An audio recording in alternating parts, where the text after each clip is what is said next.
Харилцагчийг хамгаалах ухаалаг зарчмыг хэрэгжүүлэгч Хас банк. Өнөөдөр дэлхий дээр 1 секунд тутамд 18 хүн цахим гэмт хэргийн хохирогч болдог. Сүүлийн үед иргэд байгууллагууд анхаарал болгоомжгүйгээсээ болж цахим гэмт хэргийн хохирогч болох явдал ихсэж байгааг цагдаагийн байгууллагаас сэрэмжлүүлэх болсон. Та гадаад шилжүүлэг, интернет худалдан авалт, цахим гүйлгээ хийх гэж байна уу? Тэгвэл дараах зөвлөмжүүдэд анхаарлаа хандуулаарай. Хэрэв таны харилцагч байгууллага хүүхнээс төлбөрийн дансны дугаар өөрчлөгдсөн гэх үндслээр өөр данс руу төлбөрөө шилжүүлэхийг хүссэн цахим шуудан ирвэл энэ нь үнэн эсхийг харилцагч талаасаа утсаар лавлах, албан бичиг, биечлэн уулзах гэх мэт олон их сурвалжаас баталгаажуулах.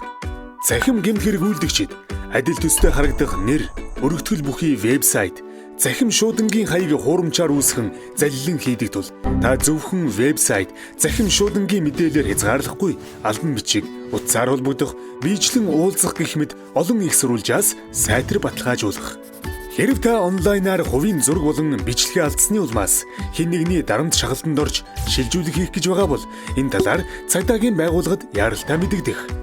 Та суглаанд хоцсон, өв залгамжилсны улмаас их хэмжээний бэлэн мөнгө хүлээж авахар болсон гэх мэдээллийг цахим шуудан гар утсандаа мессежээр хүлээн авч урьдчилгаа хэлбэрээр шилжүүлэх гэж байгаа бол энэ нь цахим лөөврийн гэмт хэрэг байж болохыг анхаарна уу?